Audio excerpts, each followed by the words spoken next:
성도 여러분, 연말이 되면 언제나 1년간 성경 읽기에 동참한 성도들을 위해서 선물을 준비합니다.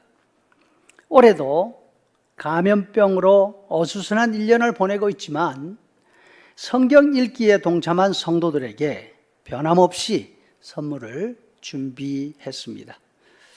그런데 고민이 하나 있습니다. 선물을 준비하는데 어느 범위까지 하는 것이 좋은가 하는 것입니다.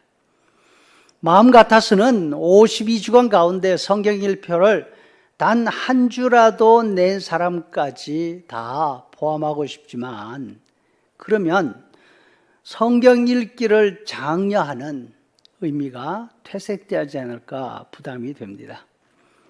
1년 내에 성경을 읽지 않고 한두 장만 내도 선물이 똑같구나 하는 인상을 주면 혹시 선물 때문에 성경 읽기에 동참하도록 하는 그런 격려가 아니라 오히려 눈가림 하도록 만드는 효과가 나타날 것 같습니다. 맞아, 최소한 성경 읽기표 낸 것이 절반은 돼야 성의가 있는 거 아니야? 이렇게 생각하는 분들도 있습니다. 그런데 절반은 돼야 한다 할 때 그 의미가 뭔가? 그렇다면 3분의 1은 어때? 아니, 다 내야 돼? 기준이 복잡해지는 거죠. 상을 주거나 칭찬을 할 때는 자주 그 형평성이 문제가 됩니다. 예수님의 비유 가운데도 예수님의 너그러움을 이야기하는 비유이지만 예수님의 비유 가운데 포도원 일꾼에 대한 비유가 있습니다. 여기에 보니까 형평성이 맞지 않으면 불평이 나오게 되어 있습니다. 포도원 주인이 일꾼이 필요했습니다. 새벽 6시에 인력시장에 나갑니다. 일꾼들을 모아서 포도원에 들어가서 일하라 합니다. 그래도 일손에 부족해서 9시, 12시, 오후 3시 계속해서 일꾼을 보아옵니다. 그런데 해가 다 떨어진 오후 5시에도 마무리할 일손이 필요해서 또 사람을 불러왔습니다.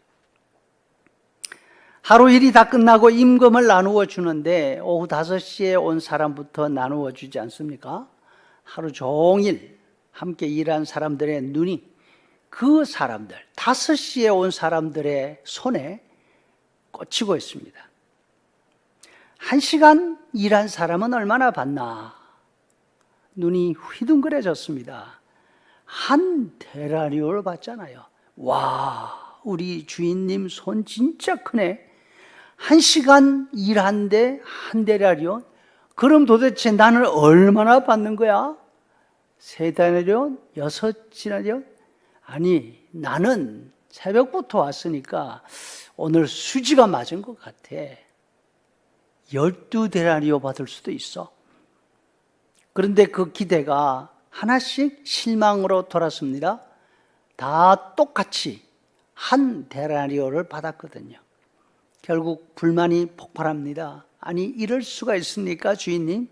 저 사람들은 1시간밖에 일하지 않았고 우리는 12시간이나 일을 했는데 어떻게 똑같이 취급할 수가 있습니까? 그렇죠? 어릴 때 형제들이 같이 자랍니다. 아이는 3인데 사과는 4개. 그러면 어떻게 해야 되죠? 일단 하나씩 먼저 줍니다. 그러면 그 아이들의 눈이 자기가 받은 데에는 관심이 없습니다. 엄마 손에 있는 나머지 하나가 중요한 거죠.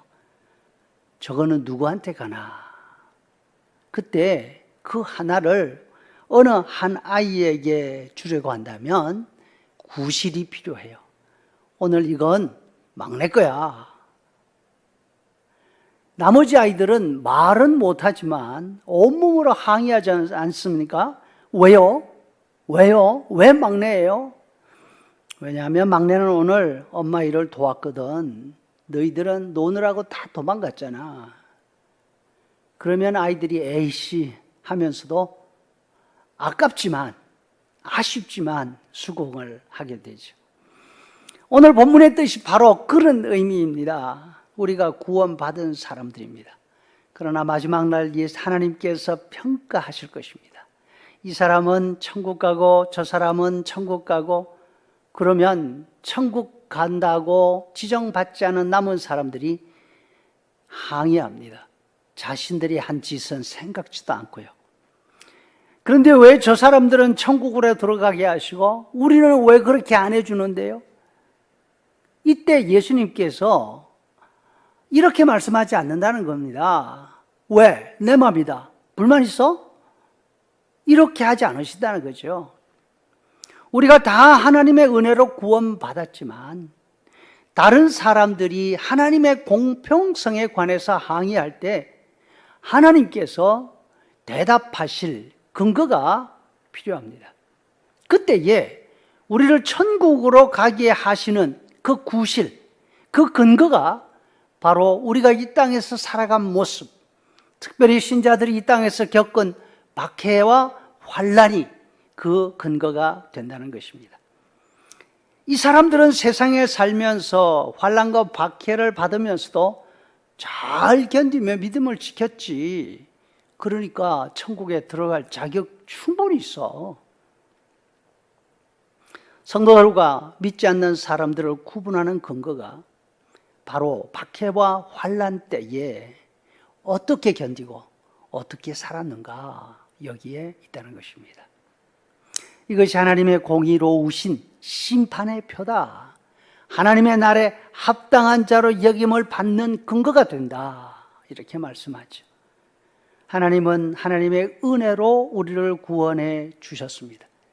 그럼에도 불구하고 심판날 다른 사람들 앞에서 그 공을, 핍박과 환난을 견딘 성도들에게로 돌리시면서 칭찬하신다는 말씀입니다. 이것이 모든 박해와 환난의 의미입니다.